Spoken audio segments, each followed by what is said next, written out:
Hello everyone and welcome back. पिछले session में हम लोग इनफाइनाइट जीपी के क्वेश्चंस को डील कर रहे थे। उस पर कुछ और क्वेश्चंस भी करते हैं अभी, और फिर उसके बाद हम आगे बढ़ेंगे। चलो ये क्वेश्चन देखते हैं। सम ऑफ इनफाइनाइट जीपी हमें दे रखा है। हमें बोला गया कि एस इंफिनिटी का वैल्यू हमारा 8 है, और सेकंड टर्म मतलब T2 वो दे रखा है 2। तो फर्स्ट टर्म हमें बोला गया कैसे फाइंड आउट करोगे। तो एस इंफिनिटी का फॉर्मूला होता है a बाई 1 माइनस आर, जो कि 8 के बराबर है। सेकंड टर्म को तुम कैसे लिखोगे, ए आर, जो कि 2 के बराबर। ठीक है, अब क्या किया जाए, क्या करें बोलो। एक काम करो, तुम्हें फर्स्ट टर्म पता करना है ना। तो अगर देखो फर्स्ट टर्म पता करना है ना, तो तुम एक काम ये कर सकते हो कि यहां से आर का वैल्यू निकाल लो। ठीक है, यहां से आर का वैल्यू निकाल लेते हैं। यहां से आर का वैल्यू कितना आ जाएगा, वो आ जाएगा 2/a। सही है।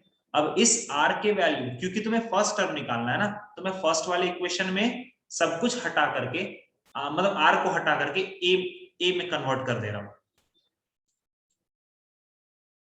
रख दे। ये हो जाएगा a बाई 1 माइनस 2/a, जो कि हमारा 8 के बराबर है। इसको जरा सॉल्व करते हैं, तो ये हो जाएगा a square by a minus 2 is equal to 8। Cross multiply करेंगे, a square is equal to 8a minus 16। तो ये हो गया a square minus 8a plus 16 is equal to 0। ये क्या लिखा हुआ, ये लिखा हुआ a माइनस 4 का होल स्क्वायर इक्वल्स टू 0। तो a का वैल्यू तुम्हारा कितना आ गया, 4 आ गया। सही है। Yes sir. Next question.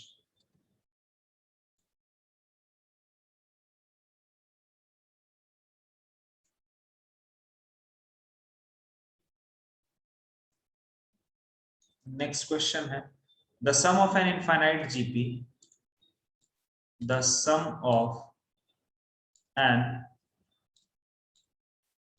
Infinite GP is 57 and sum of their cubes, मतलब जितने भी टर्म्स है ना उन सब का क्यूब कर देंगे और फिर ऐड करेंगे। Sum of their cubes is 9747। Find the GP. Find the GP का मतलब है कि तुम्हें ए और आर का वैल्यू पता करके बताना है।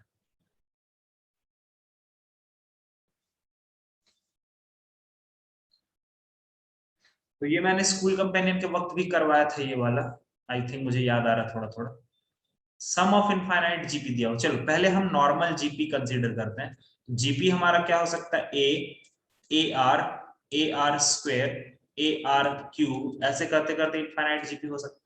ठीक है, अब इस इनफाइनाइट जीपी का सम दिया हुआ है 57, मतलब a बाई 1 माइनस आर कितना दे रखा है, 57। एक इक्वेशन ऐसे रहने दो। उसके बाद हमें बोला गया कि इन सभी टर्म्स को क्यूब कर दिया गया है। तो जब क्यूब कर देंगे तो ये बनेगा ए क्यूब आर का power 6 dot dot dot infinity. तो जब हम क्यूब कर देंगे तो फर्स्ट टर्म कितना हो जाएगा, सर ए क्यूब, और कॉमन रेशियो कितना हो जाएगा, आर क्यूब। और इसकी वैल्यू है 9747। ये भी एक इक्वेशन आ गया। This is the first equation, this is the second equation. अब क्या किया जाए, कोई बता सकता है अब क्या करेंगे, एनीवन? हाँ बोलो बोलो बोलो। 1 क्यूब माइनस आर क्यूब, तो denominator minus r cube formula में करते हैं। 1 क्यूब माइनस आर उसका होल क्यूब। अच्छा ठीक है, वो तो करेंगे, बट उसके अपार्ट जाकर के कोई तरीका जो मुझे बता सकते हो, कोई भी बच्चा जिसके दिमाग में स्ट्राइक कर रहा हो कि यहाँ पर क्या करना चाहिए अगला स्टेप? तो डिवाइड। डिवाइड तो करेंगे, वो तो ठीक है, लेकिन डिवाइड करने पर यार बहुत सारी So चीजें। we will cube the Yes, equation exactly. one. Yes. We will first cube both side the equation 1 and after that we will divide in order to cancel out the a cube वाला part. ठीक है? Yes thing, ठीक है। तो अपन इसको क्या करते हैं, दोनों तरफ पहले क्यूब कर देते हैं। तो ये बन जाएगा a क्यूब डिवाइडेड बाई, ये बनेगा 1 माइनस r का होल क्यूब। बहुत से तेजस्वी लोग क्या होते हैं ना कि वो 1 क्यूब माइनस r क्यूब कर देते हैं। नहीं, वैसा नहीं करना है, ठीक है। बेफिजूल का गलती मत करना, और इधर पूरा सॉल्व मत करो, ये 57 का क्यूब ही रहने दो। तो इसको मान लो थर्ड इक्वेशन। अब चलो एक काम करते हैं ना, किसको ऊपर रखें किसको नीचे रखें। चलो अपन एक काम करते हैं, थर्ड डिवाइडेड बाय सेकंड करते हैं। थर्ड इक्वेशन पहले लिखते हैं, तो a cube upon 1 minus r का whole cube divided by a cube upon 1 minus r cube, ठीक है। और इधर हो जाएगा 57 का क्यूब डिवाइडेड बाय 9747, ठीक है। सब कुछ सेट हो गया है, बस अब सॉल्व करना है। चलो आओ देखो, यहां से a क्यूब से तो a क्यूब कट जाएगा, ये वाला चीज एकदम ऊपर चला जाएगा, तो ये बनेगा 1 minus r cube divided by 1 minus r का होल क्यूब। इसका तुम ज्यादा अभी सोचो मत, क्योंकि ये बहुत बड़ा नंबर है, ये 19 से कटता है पूरा का पूरा, ठीक है। ये ना 19 से पूरा का पूरा कट जाएगा, 19 से, तो ये हमारा 19 आ गया, ठीक है। अब इसके बाद का क्या काम करेंगे, देखो ऊपर में अब हम खोलेंगे a cube minus b cube. तो a cube minus b cube क्या होता है, a minus b a square plus a b plus b square, और नीचे में हम इसको ऐसे लिख देंगे 1 माइनस आर और 1 माइनस आर का होल स्क्वायर। ये 19 हो गया।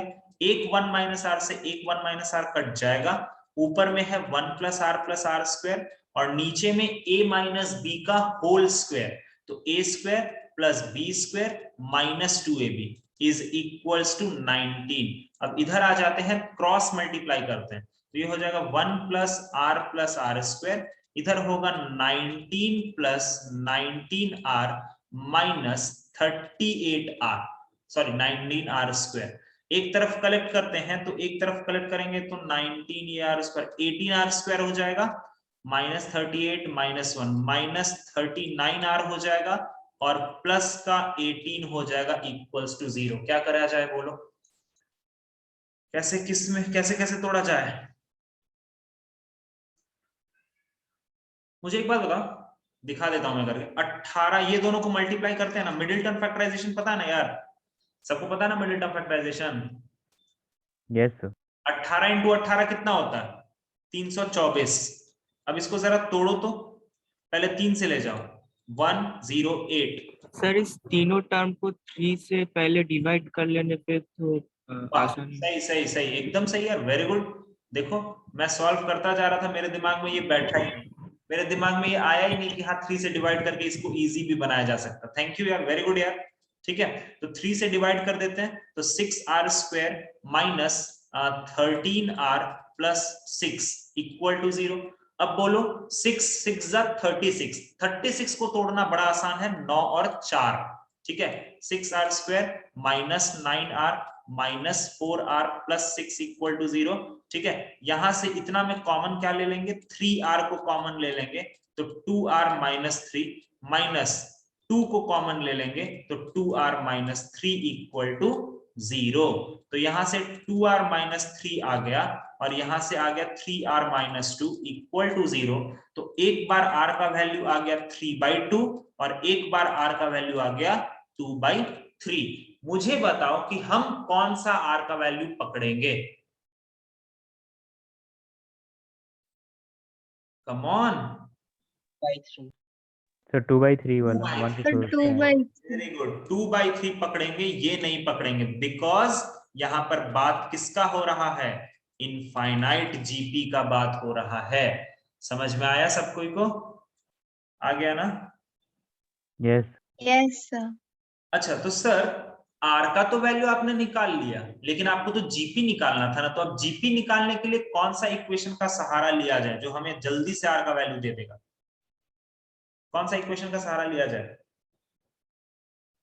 First equation. So 1 का. हाँ, सबसे First equation. हाँ, एकदम सही, एकदम सही, सबसे आसान वही वाला लग रहा मेरे को भी। ठीक है, तो मैं यहाँ साइड में ले लेता हूँ ग्रीन पेन से, a by 1 minus r is equal to 57। ठीक है, इधर साइड में इसको सॉल्व कर लेंगे, तो r का वैल्यू रख देते हैं, बस हो गया solve. a by 1 minus 2 by 3 is equal to 57। ये 3 इधर जाएगा, 3 ऊपर हो जाएगा, 3a upon 3a is equal to 57। तो a का वैल्यू कितना हो गया बच्चा लोग? 19। So 19. ठीक है, 19 और r, बाकी का काम तुम कर सकते हो। समझ में आ गया? Yes, sir. Yes, sir. Next question, ये क्यूबिक वाला थोड़ा सा याद रखना, ठीक है? वो कभी भी स्क्वायर वाले में भी दे सकते हैं कि यहाँ पर क्यूब ऑफ द टर्म्स कर दिया ना उन्होंने, क्या पता है स्क्वायर्स ऑफ द टर्म्स हो जाए। ठीक है,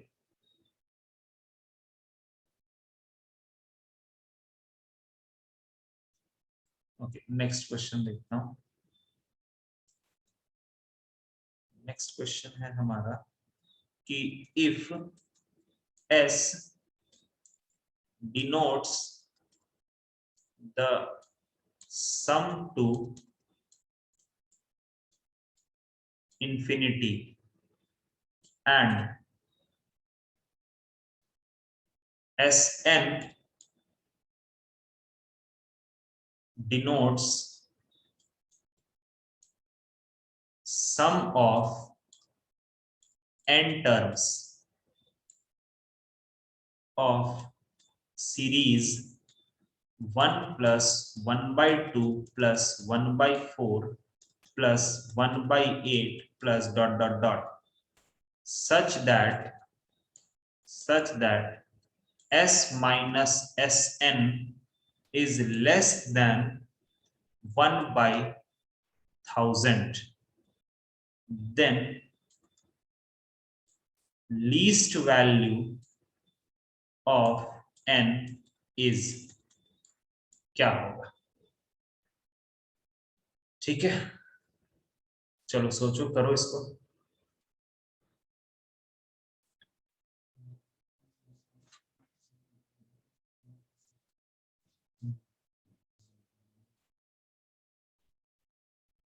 करो, मैं थोड़ा सा स्क्रीन को ऊपर करता हूँ। तुम लोगों ने क्वेश्चन नोट डाउन कर लिया क्या? सबने क्वेश्चन नोट डाउन कर लिया? इनफाइनाइट जीपी है।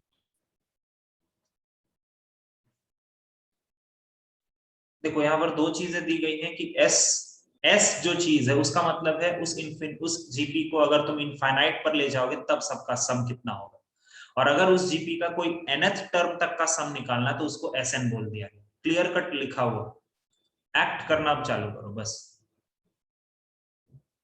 एस इन्फिनिटी, एस का वैल्यू निकाल लो। एस का मतलब क्या है? इनफाइनाइट टर्म्स का सम, वो निकाल के रख लो। एसएन का मतलब क्या है? एन टर्म्स का सम, उसका भी फॉर्मूला कुछ होता है, सोचो करो। मैं थोड़ा सा ऊपर करता हूं इसको, मुझे कुछ काम है। यहाँ से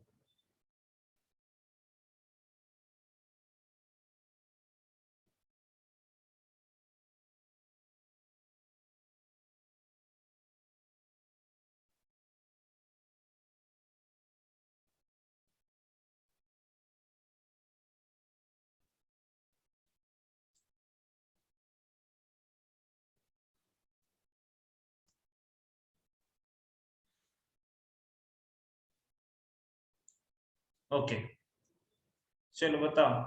एस का मतलब है सम अप टू इंफिनिटी, तो एस का वैल्यू कितना हो जाएगा? a by 1 minus r. तो इधर से s इज इक्वल टू 1/2, तो s का वैल्यू कितना हो गया? 2 के बराबर। सही है क्या? ये आ गया सबका s का value. Yes, sir. S n का मतलब है sum up to infinite terms, sorry, s n का मतलब है sum up to n terms. तो n टर्म्स का सम क्या होता है, a 1 माइनस r का power n by 1 minus r। ऐसा फॉर्मूला क्यों लिया हमने, क्योंकि n टर्म्स का सम का बात किया गया है ना, और इस वाले सीरीज में r का जो वैल्यू है वो 1 से छोटा है, तो हम यही वाला फॉर्मूला तो यूज करेंगे। तो यहां पर हो गया 1 इंटू 1 माइनस 1/2 का पावर n अपॉन 1 माइनस 1/2। तो नीचे में तो ये हो गया 1/2, ये ऊपर चला जाएगा तो ये भी 2 में तब्दील हो गया। तो Sn का फॉर्मूला, Sn का वैल्यू आ गया 2 इंटू 1 माइनस 1/2 का पावर n। देखो तो सही है क्या, सही है इतना? Yes, sir. ठीक है, अब हमें इन दोनों को इस पर्टिकुलर चीज पर बिठाना है। ठीक है, तो चलो s का वैल्यू है 2 माइनस इसका है 2 1 माइनस 1/2 का power n is less than 1000। ठीक है, अब देखो इसको जरा ओपन कर लो, तो 2 माइनस 2 माइनस माइनस प्लस 2/2 का पावर n मल्टीप्लाई कर दिया हमने 1/1000। ये 2 से तो ये 2 कट गया, ये 2 अगर तुम काटना चाहते हो, ठीक है, तो ये चीज, अच्छा एक सेकंड रुको, 2 ये क्या बनेगा 1/2 का power n minus 1 less than 1/1000। देखो तो बनेगा क्या,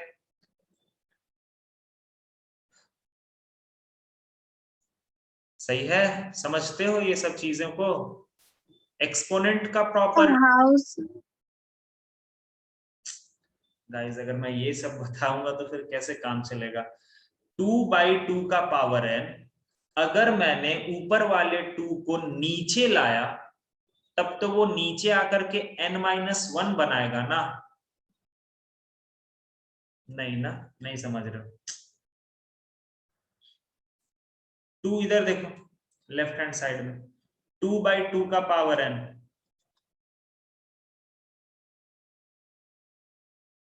एक काम करते हैं 1/2 का पावर n रहने देते हैं नीचे। तुम्हें पता है ना कि जब भी न्यूमरेटर और डिनोमिनेटर इंटरचेंज होता है तो पावर में प्लस माइनस चेंज होता है। अभी यहां ऊपर में पावर क्या है, 2 का पावर 1 है, 1 तो जब ये नीचे लाएंगे तो 2 का पावर -1 होगा।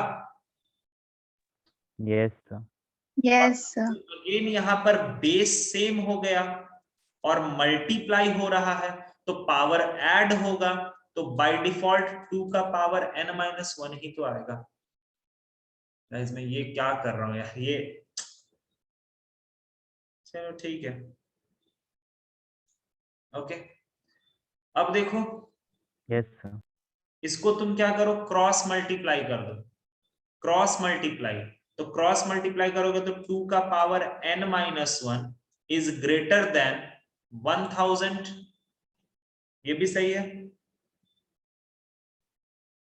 Okay. Yes, sir. yes sir अब ऐसा कौन सा 2 का पावर है जो 1000 से बड़ा है? So Sir, 2 to 8. the power 10 10. 2 to the power 10 ना, अच्छा ग्रेटर देन 1000 का बात किया गया है ना, अच्छा Sir, 8 होगा 1. हाँ 8 होगा, वो n-1 है यार। Oh, अच्छा. तो 9 होगा तो ओए, हमें 2 का ऐसा पावर चाहिए, 2 का हम यहाँ पर क्या रख सकते हैं जो कि 1000 से बड़ा होगा, तो वो होगा 2 का पावर 10 रख सकते हैं। इसका मतलब है कि ये दोनों को हम कंपेयर करेंगे तो n-1 का वैल्यू 10 आएगा, तो n का वैल्यू 11 आएगा। समझ में आया? ठीक है, पर लेकिन अचानक से रिलेशन बदल कैसे गया? हम लोग इतनी देर से तो 1/1000 को ग्रेटर बता रहे थे ना। मैंने क्रॉस मल्टीप्लाई कर दिया ना, तो अगर तुम क्रॉस मल्टीप्लाई भी करोगे तो 2 का पावर n-1 उधर चला जाएगा ना, तो वो जो So initial, how did we get n equals to 11?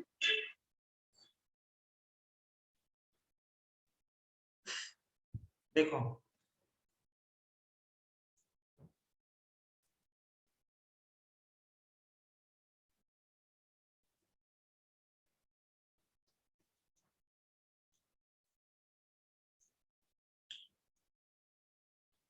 यहाँ पर सबसे पहले वो बच्चा का सवाल जो वो पूछ रहा था कि कैसे अचानक से रिलेशन चेंज होगा, अचानक से कुछ रिलेशन चेंज नहीं हुआ, सब लॉजिकली ही है।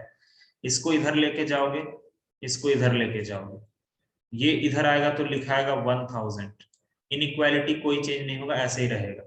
ये इधर आएगा 2 का पावर n माइनस। अभी ये जो इनइक्वालिटी है इसका मुंह इस तरफ खुला हुआ है, ठीक है। तो ये हो जाएगा, अगर हम इधर इसको ऐसे कर दें और इसको ऐसे कर दें तो ऑब्वियसली ये इनइक्वालिटी का मुंह जो है वो 2 का पावर n माइनस 1 के तरफ खुला हुआ, तो इसको हम ऐसा लिख सकते हैं ना, x is less than y या फिर y is greater than x। बात बराबर ही है ना। यस सर, समझ गया। वहां पे उसको क्रॉस मल्टीप्लाई किया, उसका मतलब डायरेक्शन सेम ही रहेगा, वो जो ग्रेटर देन का साइन। हाँ, अब दूसरा जो बच्ची ने पूछा कि ये वाला चीज, सबसे पहले मुझे यहाँ पर ये समझा दो कि 2 का ऐसा कौन सा पावर है जो 1000 से बड़ा रहेगा। सर 10। 10। तो अगर हमने इस 2 का पावर n माइनस 1 के जगह पर 2 का पावर 10 रख दिया तो ये वाला इक्वेशन सेटिस्फाई हो जाएगा ना। Yes sir. तो अगर हम इन दोनों को कंपेयर करेंगे तो n माइनस 1 की जो वैल्यू है वो 10 से कंपेयर हो जाएगी, तो n का वैल्यू वो 11 हो जाएगा। दोनों के पावर्स को कंपेयर कर लेंगे तो लीस्ट वैल्यू पूछा गया। ऐसा नहीं है कि इससे बड़ा वैल्यू इस पर नहीं होगा, डेफिनेटली होगा, लेकिन सबसे छोटा वैल्यू n का कितना आएगा, वो आएगा 11। समझ में आया? Yes sir. बाकी लोगों को क्लियर हो गया ये चीज? सर यहाँ पे वो Yes, sir. इक्वालिटी मतलब n/n इक्वल टू 10 क्यों लिखे हम लोग? अच्छा हाँ, समझ गया सर, ठीक है। वो कंपेयर किया और क्या, मतलब ऐसा कोई 2 का पावर चाहिए था जो 1000 से बड़ा होता, तो वो सबसे हमें Yes, छोटा sir. सा, तो 2 का पावर 10 ही मिलेगा ना। यस सर, समझ गया। ओके, और भी क्वेश्चंस मिलेंगे तो मैं करता रहूंगा। अभी थोड़ा आगे बढ़ते हैं, ज्योमेट्रिक मीन आते हैं। आसान सा चीज है, जैसे तुम लोगों ने अरिथमेटिक मीन को समझ लिया था वैसे ही तुम लोग ज्योमेट्रिक मीन को भी समझ लो। तो ज्योमेट्रिक मीन का अगर हम बात करते हैं तो सबसे पहले single geometric mean between A and B, A और बी के बीच में सिंगल ज्योमेट्रिक मीन।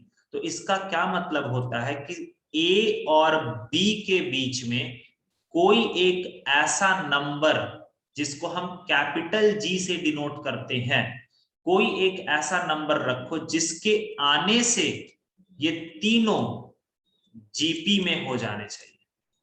ए और बी के बीच में कोई एक ऐसा नंबर जिसके आने से वो तीनों का तीनों जीपी में हो जाना चाहिए।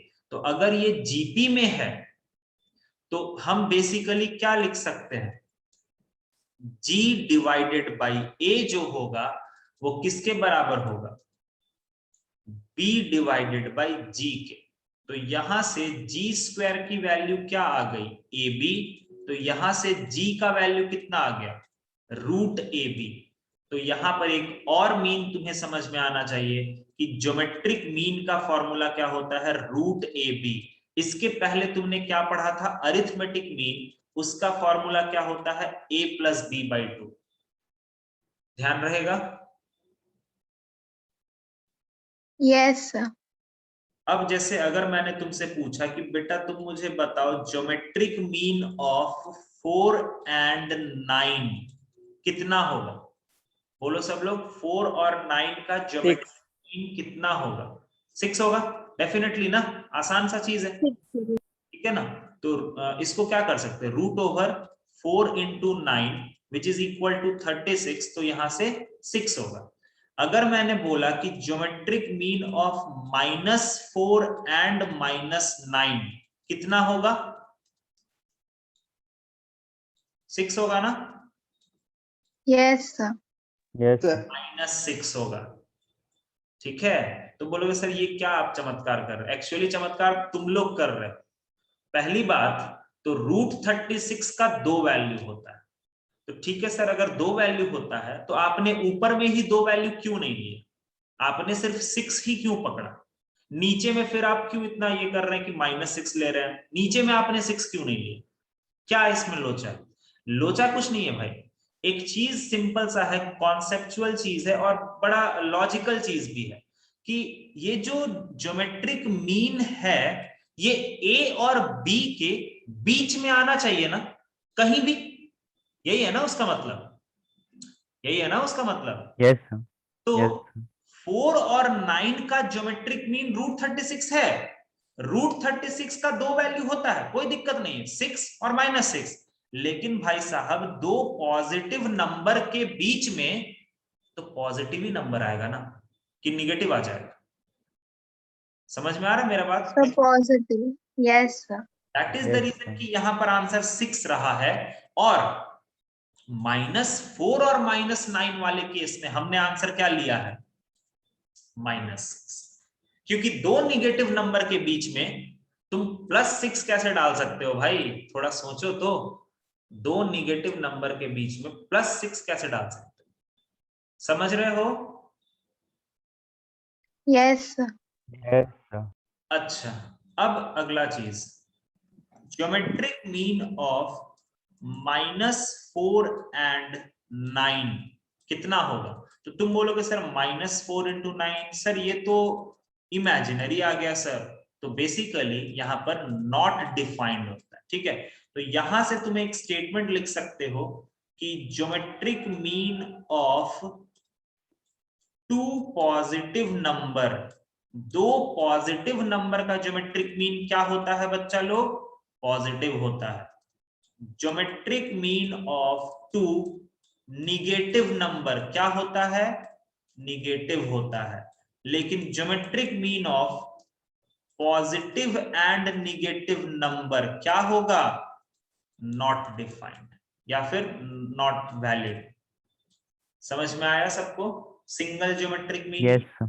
या फिर तुम ऐसे भी नॉट डिफाइंड लिख सकते हो, या फिर लिख सकते हो कि डज नॉट एग्जिस्ट। ठीक है, नॉट डिफाइंड भी लिख सकते हो या फिर डज नॉट एग्जिस्ट भी लिख सकते हो। समझ गए सब लोग ना अच्छे से? Yes, sir. Yes, sir. आगे बढ़ते हैं। क्या कोई कुछ बोल रहा है क्या?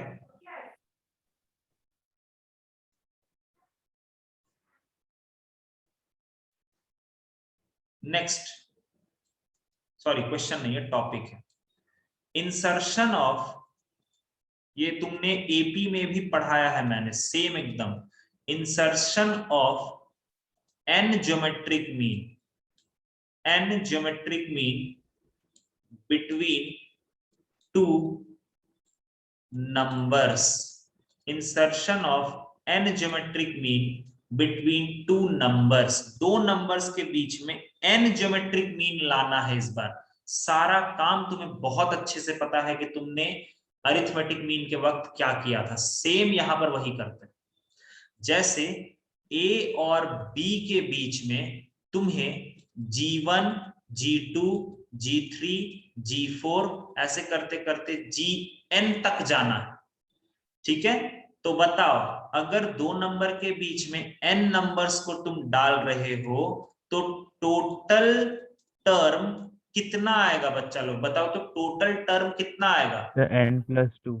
एकदम से, एकदम वही चीज यहां भी करना है भाई, n+2 आएगा, ठीक है। मतलब ये जो b वाला जो टर्म होगा वो कौन सा टर्म होगा? n+2th टर्म होगा ना, n+2th। Yes, sir. ठीक है, अब Yes, sir. मुझे एक और बात बताओ कि अगर ये n+2th टर्म है तो अरिथमेटिक मीन में हम सबसे पहला काम क्या करते थे? क्या फाइंड आउट करने के पीछे भागते थे?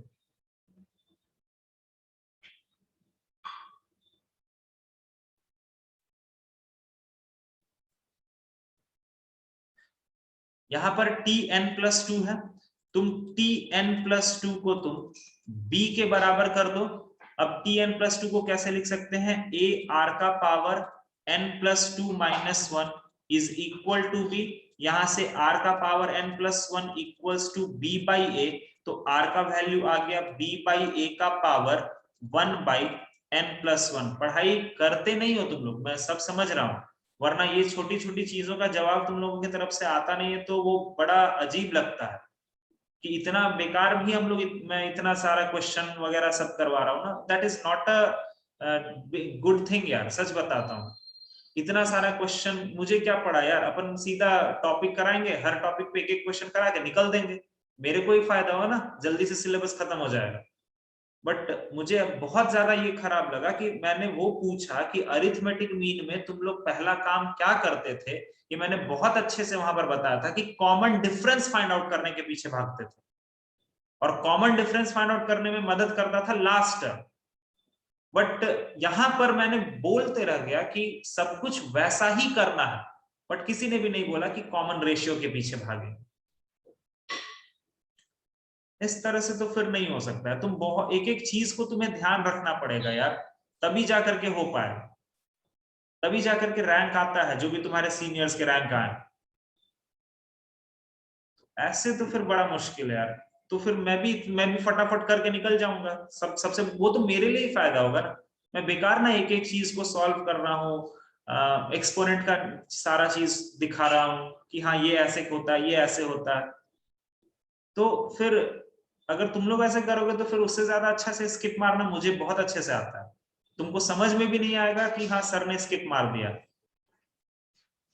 तो प्लीज थोड़ा सा कंसंट्रेशन से पढ़ लो, जो बताया जाए उसको ध्यान में रखो। यहाँ पर r का वैल्यू निकालना सबसे पहला प्रायोरिटी होता है, और इसको नॉट टू रिमेम्बर, ये मैंने वहां पर भी बोला था कि इसको याद नहीं रखना है, क्योंकि क्वेश्चन में तुम्हें ये सब चीजों को याद करने की कोई जरूरत नहीं होती है, वो ऑटोमेटिकली आंसर आ जाता है। अब जीवन जो है वो हमारा कितना नंबर का टर्म है? सर तो सेकंड नंबर। सेकंड। सेकंड का। सेकंड टर्म को जीपी में क्या लिख सकते हो? AR। G2 जो है वो कितना नंबर का टर्म है? थर्ड टर्म का, सर थर्ड। उसको क्या लिख सकते हो? AR square. G3 जो है वो कितने नंबर का टर्म है? फोर्थ नंबर का, उसको क्या लिख सकते हो? AR cube.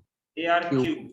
तो एक रिलेशन दिख रहा है, जब G1 का बात कर रहे हैं तो AR का पावर 1, जब G2 का बात कर रहे हैं तो AR का पावर 2, जब G3 का बात कर रहे हैं तो AR का पावर 3। तो ऐसे करते करते अगर हम Gn का बात करेंगे तो AR का पावर n होगा।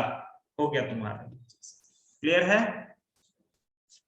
Everybody? Yes sir. Yes sir. ठीक है, एक क्वेश्चन करके मुझे दिखाओ जल्दी से। कोई इसको याद नहीं करेगा, इसका बस तरीका समझ के रखेगा कि सर ने कैसे बताया था। क्वेश्चन है, insert 5 geometric mean between 576 and 9। देखो जब ये चीज नंबर पर आ जाता है ना तो कितना आसान हो जाता है।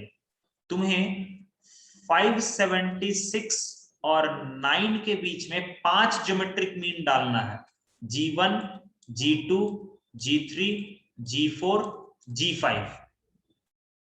बताओ अगर तुमने 5 ज्योमेट्रिक मीन डाला है तो टोटल टर्म कितने हो गए हैं? तो सर 7। 7। 7। ये कौन सा नंबर का टर्म होगा? 7। हम सबसे पहला काम क्या करेंगे? कॉमन रेशियो के, कॉमन डिफरेंस निकालेंगे। कॉमन रेशियो निकालने में मदद कौन करेगा? लास्ट वाला टर्म। T7 हमारा 9 के बराबर है, T7 को हम क्या लिख सकते हैं? AR का पावर 6 जो कि 9 के बराबर हो गया। A का वैल्यू कितना है? 576, R का पावर 6 जो कि 9 के बराबर हो गया। यहां से R का पावर 6 कितना हो जाएगा? 9 बाई 576, कटेगा क्या? काटो तो जल्दी से। 9 9 6 54, 9 6 54, 64। R का पावर 6 कितना हो गया? 1 बाई 64। R का वैल्यू कितना होगा सर? 1/2। 1/2। ठीक है गाइस, बट यार मुझे ये सब में इतना टाइम कैसे लग जा रहा है यार, ये बड़ा मुझे दुख लग रहा है ये सब चीज का समझ के। R का पावर 6 है तो 1/64 तो तुरंत हो जाना था यार, मुझे लगा तुरंत तुम लोग बोल दोगे, बट पता नहीं क्या कर क्या रहे हो, क्या हो रहा है, क्योंकि कैलकुलेशन सुधारने का ना यही एकमात्र चैप्टर तुमको मौका देगा, और थोड़ा बाइनोमियल थ्योरम। अलजेब्रा तुमको कॉन्सेप्ट के साथ साथ कैलकुलेशन भी तुम्हारा सुधार देगा, ठीक है। परमुटेशन कॉम्बिनेशन में तुम्हारा ब्रेन इवॉल्व होगा। इसके बाद कभी मौका नहीं मिलेगा कैलकुलेशन सुधारने का, पूरा 11th 12th तुम देख लेना, क्योंकि इसके बाद डिफिकल्टी लेवल बहुत बढ़ जाता है। ट्रिग्नोमेट्री आ जाता है, ट्रिग्नोमेट्री तो पढ़ ही रहे होगे, कोऑर्डिनेट आ जाता है, कैलकुलस आ जाता है, वो सब में कैलकुलेशन नहीं सुधरता, वो सब में सिर्फ दिमाग लगता है। तो कैलकुलेशन यहीं पर कर लो, जितना हो सकता है उतना रगड़ के कैलकुलेशन कर लो, एकदम पागल की तरह, एकदम ढेर सारा क्वेश्चन बनाओ, ढेर सारा, ठीक है। जितना हो सकता है क्वेश्चन बनाओ, प्रैक्टिस करो पागलों के जैसा एकदम। तो आर का वैल्यू 1/2 आ गया, तो आर का वैल्यू 1/2 आ गया, तो G1 को हम क्या लिख सकते हैं, T2 मतलब AR। तो यहां से 576 इंटू 1/2 मतलब कितना हो जाएगा ये, 2 2 जा 4, 2 8 जा 16, 288 होगा क्या, देखो तो। Yes, sir. Yes, sir. तो बस इसको आधा करते चले जाओ, और उतना जीवन उतना अरेंज करके नहीं लिखना। देखो मैं चाहूं तो मैं तुरंत लिख दूंगा, 576 है ना, इसमें 1/2 मल्टीप्लाई करो, 1/2 मल्टीप्लाई करोगे तो 288 आ जाएगा, 288 में 1/2 मल्टीप्लाई करो, 144 आ जाएगा, 144. 144 में Yes, sir. 72, 72 में 36, 36 में 18 और फिर 9 आ गया तुम्हारा ये चीज। आ गया सब कोई को समझ में, geometric mean. Yes. Yes, sir. Yes, sir. ठीक है, यस अभी फिलहाल क्या बोल रहे हो, बोलो, कोई कुछ बोल रहा है क्या? आवाज बहुत ज्यादा डिस्टॉर्ट हो रहा तुम्हारा, बहुत ज्यादा डिस्टॉर्शन आ रहा। चलो अभी फिलहाल इतना ही रहने देते हैं, अगले क्लास में मैं कोशिश करूंगा 2 घंटे का लेने का, उसमें हार्मोनिक मीन भी खत्म कर देंगे, हार्मोनिक प्रोग्रेशन वगैरह कोशिश करेंगे खत्म करने का, क्योंकि हार्मोनिक प्रोग्रेशन सबसे छोटा टॉपिक है, पूरे सीक्वेंस एंड सीरीज का सबसे छोटा टॉपिक अगर कोई है तो हार्मोनिक प्रोग्रेशन है, एक क्लास का टॉपिक है वो। उसके बाद ही असली चीज स्टार्ट होता है, ये सब तो बस एक ट्रेलर चल रहा है तुम लोगों का, ये सब तुम्हें हार्मोनिक प्रोग्रेशन के बाद फिर से यूज करना है, ठीक है। तो क्वेश्चन जितना हो सकता है, जहां से जो क्वेश्चन मिलता है बनाओ, छांटो क्वेश्चन को कि हाँ ये अब बन जाएगा मेरे से, तो बनाते चलो, ठीक है। पागलों की तरह पूरा क्वेश्चन बनाओ, ठीक है। अगले क्लास में इसको फिनिश करते हैं, ठीक है। चलो फिर बाय बाय, टेक केयर, नमस्ते, जय Hind. Thank you, sir. Jai Hind, sir. Thank you, sir. जय हिंद, जय हिंद। Thank you